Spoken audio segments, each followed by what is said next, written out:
known as Gallatin Buggy and Implement. Yes.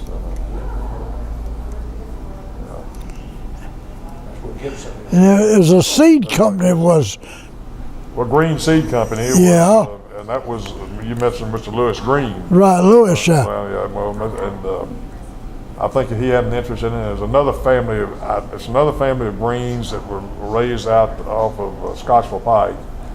And I don't know, maybe they were cousins or something, but I think it was two Green families, and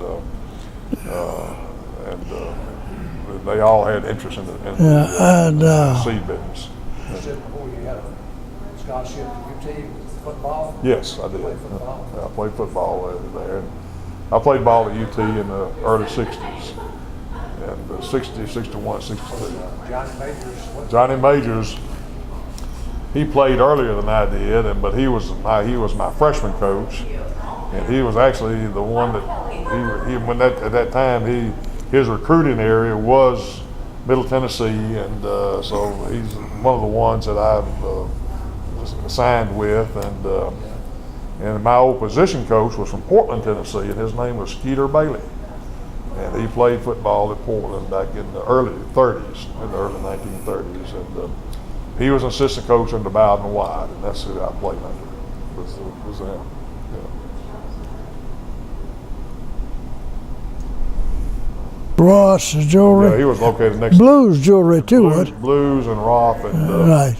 and Mr. Roth, I think his store was down next to the old theater. Mm-hmm. Blues Jewelry store, if I remember, was right across the alley here. That's where the Blues. Yeah, I think it was. Used to be People's clothing store. Yeah, First and People. I mean, the People's store was here across the street on the corner there. First and People Bank used to be there too. People's Bank. Yeah. People, was that the people that owned it? No, the People's store was owned by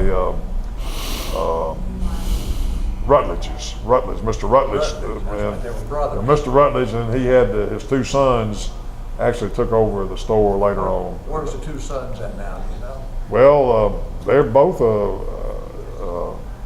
BK. He lives here in Gallatin, and the other son, I think both of them probably still live here in Gallatin. I'm not real It's certain. years since I've seen them. The Rutledges are the ones that own the People's store. And of course, you had George and Leona Cox. They owned George's men's store, and Leona, she owned the ladies' store here, and they ran it. And Cotton's was Cotton Chandler's. They had Chandler's store, and they were big. They had stores in Portland, and they had stores in Lebanon, and I think one in Cookville, and they had about four. It's Chandler's. They sold men's and women's clothing and children's clothing stores, and of course all these stores were around the square at that time. And then, of course, your big retail stores they came out, and pretty well things changed, and now most of the square is law offices and insurance offices and a few restaurants around.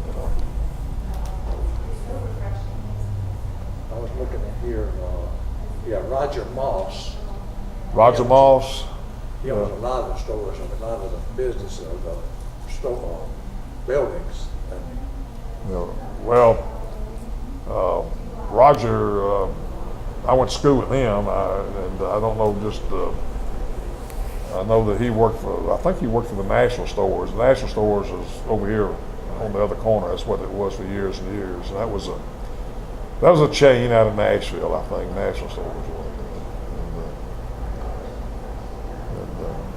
But it was, always a problem that you always had, even in those days, was parking, having enough parking for people. Isn't that the truth? It was always a parking problem. Yeah, I remember those days. They come around with a piece of crayon and mark the tires. You was only allowed an hour. Yeah. So today I was talking one of them outside here, and now it's 2 hours. Yeah. Well, I remember when you had meters up though. You know, you Yeah, I remember the meters. I remember that too. Yeah. had to put a dime in the meter or a nickel. You know, I don't know, maybe a nickel Oh, for a yeah. half hour or something like that. Yeah.